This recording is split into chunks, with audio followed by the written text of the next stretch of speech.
Fire was gone, the shelters buried, snow stretched endlessly, a white silence devouring sound and hope.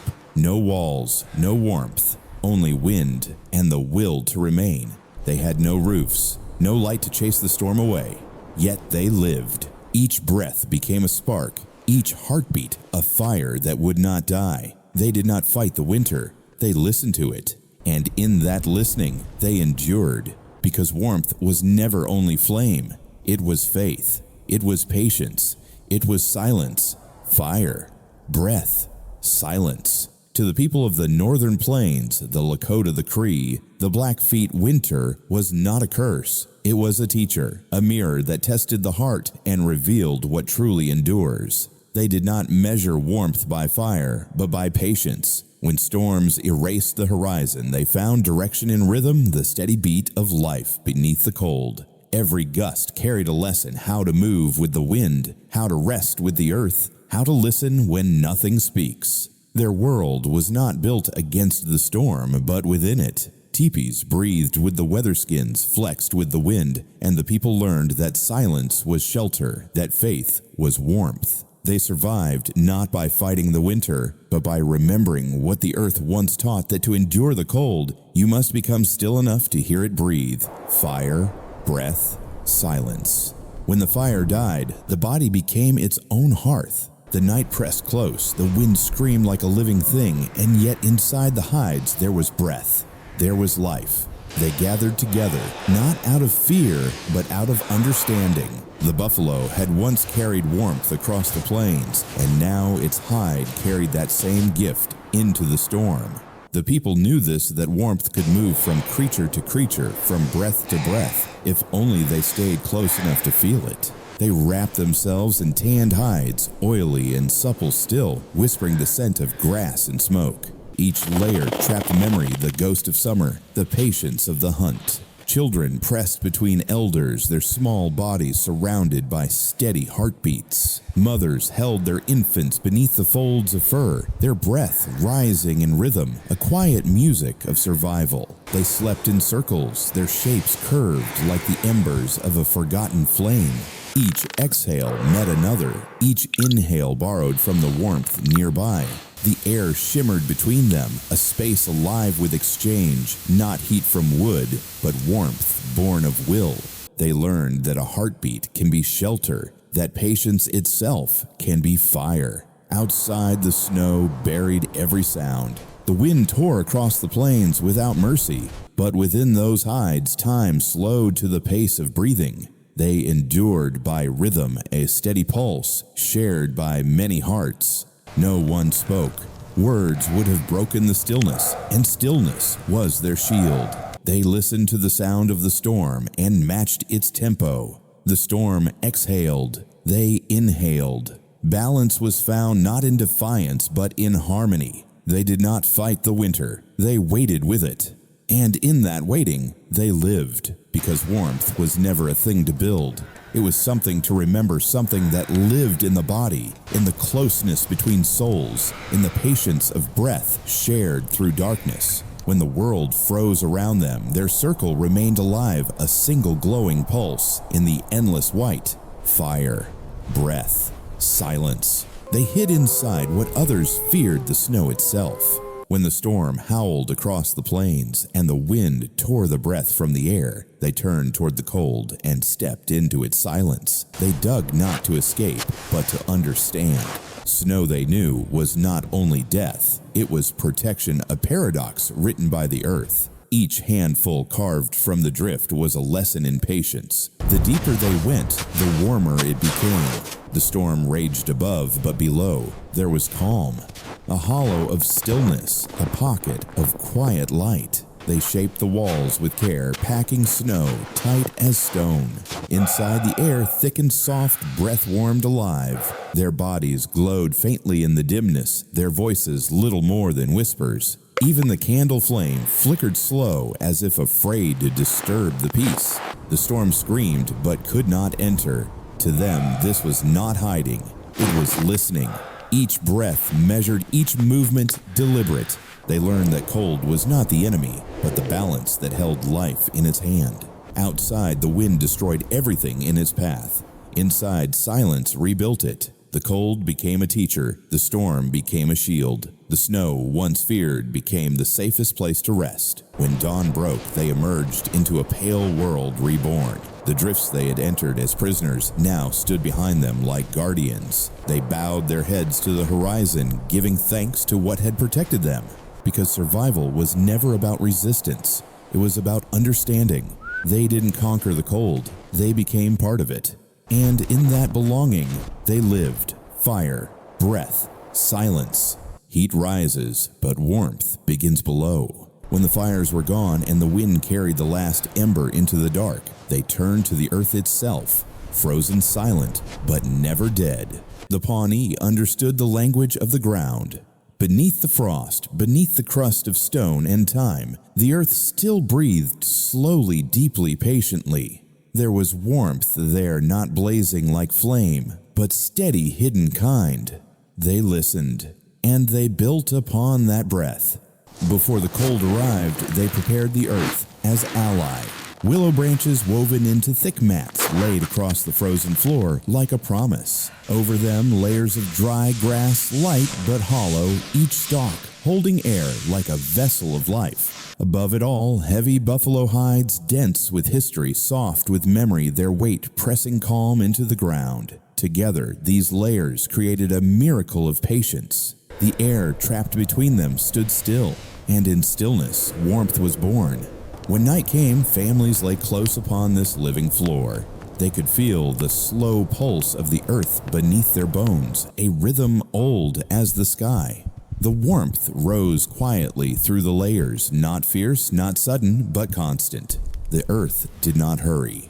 It waited, like them. In the darkness, they trusted that rhythm. Even as blizzards screamed and frost sealed the world, the ground kept its promise. No fire, no smoke, only the breath of the land holding them through the night.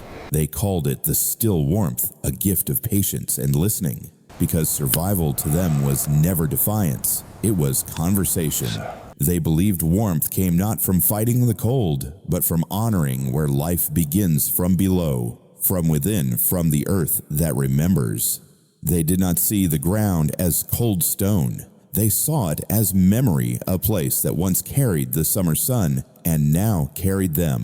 When they slept, their breath joined the breath of the land.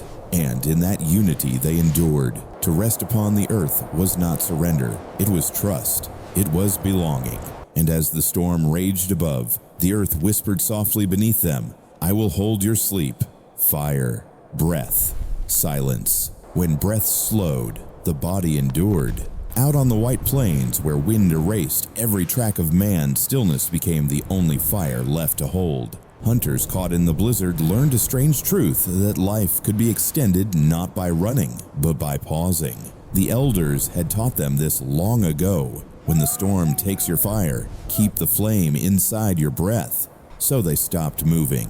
They knelt low backs, turned to the wind, and began to breathe in rhythm, slow, measured, disciplined. 4 counts in, 6 counts out. A ritual of patience where every breath became both prayer and weapon. The world screamed around them, but within, there was order. Muscles loosened. Fear cooled. The pulse slowed until it matched the heartbeat of the storm. Each inhale fed the small ember inside. Each exhale calmed the trembling of the flesh. Their warmth no longer came from firewood, but from the will to remain. Stillness was not surrender. It was survival disguised as silence. They listened to the wind not to defy it, but to move with it, letting their breath align with its rhythm. When it howled, they exhaled. When it paused, they inhaled. The storm became their teacher, and they its quiet students. Hours passed. Snow buried the world in blindness, yet they sat unmoving faces half covered by fur eyes, half closed against the sting. Their breath fogged the air hung between them like smoke from a sacred pipe. That fog carried heat, the body's last language of faith. They learned that the mind can waste a man faster than cold, so they gave the mind small work, counting, feeling, remembering, names of ancestors, the sound of the drum, the taste of summer rain. Memory itself became fuel. The soul burned quietly where no flame could live. When dawn returned, their faces were white with frost, but their hearts still beat in time. They rose slowly like smoke lifting from the ashes of the night. And though the wind still whispered its threats, they no longer feared it. They had become part of it, breathing with the storm, moving with the silence, because survival to them was not resistance. It was harmony. And when the fire fades, you do not chase it. You become it. Fire, breath, silence. Fire wasn't brightness. It was discipline. When the night thickened and the wind prowled around the teepee's skin, the people tended their fires like they would a heartbeat. Not too fast, not too faint. The fire pit was shallow, carved into the earth itself. Rocks circled it, each one warmed through the long night, glowing after the flames had dimmed. The elders said the pit must breathe just like a living thing. Too much fire and it would suffocate. Too little and the cold would crawl back in. So they learned the rhythm, steady, patient, alive. They fed the flames small pieces at a time. A handful of dry grass, a split branch, then nothing, only waiting. Waiting for the flame to decide its own strength. The children watched in silence, their faces lit by a quiet amber glow. They learned that warmth wasn't a gift. It was a responsibility. At night, when the storm raged, they banked the embers with ash, burying the glow beneath a thin white blanket. The fire slept there, breathing softly under the surface. By morning, when they stirred the ashes, it awoke again, patient, obedient, alive. Even the smallest spark could last till dawn if treated with care. They called this the discipline of fire, because to them heat was not about conquest, it was about respect. To waste flame was to insult the wind. To rush, it was to invite the cold.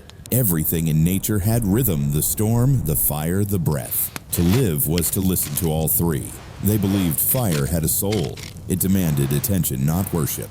To tend it was an act of balance, a promise between man and light. When the flames whispered low, they did not panic.